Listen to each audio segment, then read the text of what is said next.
যে যারা কখনো কোনো অপকর্মের সাথেই জড়িত ছিল না, যে কোনো কারণে তাদেরকে আমরা এই অপকর্মের দায়গুলো দিব। দেখুন, আমরা যতটুকু শুনি বা জানি যে বাংলাদেশে প্রায় 25 থেকে 30% মানুষ রয়েছে যারা আওয়ামী লীগের সমর্থক ছিল। তো সেই জায়গা থেকে একটা দেশের আমরা আমাদের জায়গা থেকে একটা জিনিস মনে করি, 25 to 30% যে মানুষ, এই মানুষগুলোর মধ্যে যারা যারা বিগত 16 বছর নয়, বিগত 53 বছরে এই বাংলাদেশ সৃষ্টির পরে যে কোনো ধরনের অন্যায়, অপকর্ম, ক্ষমতার অপব্যবহার, খুন, অবৈধ নির্বাচনকে সফল করা, হত্যা থেকে শুরু করে গুম,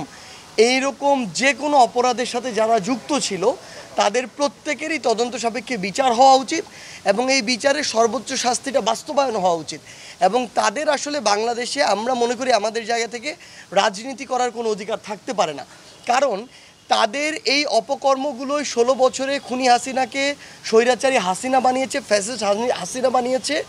যার কারণে বাংলাদেশে এত বড় একটি হত্যাকাণ্ড খুনি হাসিনা করতে পেরেছে। এবং সবচেয়ে গুরুত্বপূর্ণ বিষয় হচ্ছে,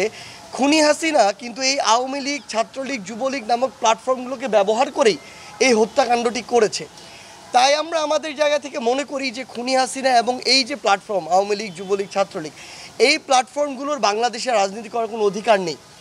তবে এই যে 25 থেকে 30% মানুষ যারা আওয়ামী লীগে ধরেন নৌকায় ভোট দিত, এখন এর মধ্যে এমন যদি 10 জন মানুষও থাকে যে শুধু ভোটটা দিত, সে কোনোদিন কোনো রকমের এই ধরনের কোনো অপকর্মের সাথে জড়িত ছিল না, তাহলে আমাদের এই জায়গায় শুধু আমাদের কাছে নয়, আসলে এই প্রশ্ন পুরো বাংলাদেশের মানুষের কাছে, যে তাকে যে অন্যায়টা সে কখনো করেইনি, শুধু একটা ভোট দেওয়ার কারণে এখন যদি সেটা অনুভব করে যে না, হাসিনা আসলে খুনি হাসিনা, তার নির্দেশে এত বড় একটা হত্যাকাণ্ড হয়েছে, সে যে কাজগুলো করেছে এই কাজগুলো ঠিক হয়নি, তার আসলে বিচার প্রক্রিয়া শেষে এই খুনের জন্য তার ফাঁসি হওয়া উচিত। এবং তারা যদি তাদের জায়গা থেকে তাদের ভিতরে এই চিন্তাভাবনাটা আসে যে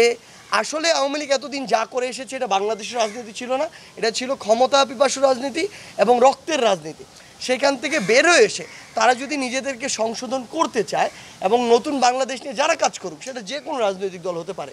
তাদের সাথে যদি কাজ করতে চায়, সবচেয়ে বড় কথা হচ্ছে যে এই অন্যায়টা কখনোই করেনি, হয়তো সুযোগ ছিল করেনি, তাকে আমরা একটা অন্যায়ের দায় দিব কিনা। সো এই প্রশ্নটা যতটা না আসিফ মাহমুদের কাছে, যতটা না নাগরিক কমিটির কাছে,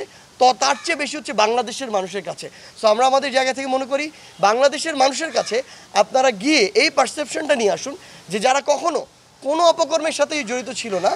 যে কোনো কারণে তাদেরকে আমরা এই অপকর্মের দায়গুলো দিব কিনা।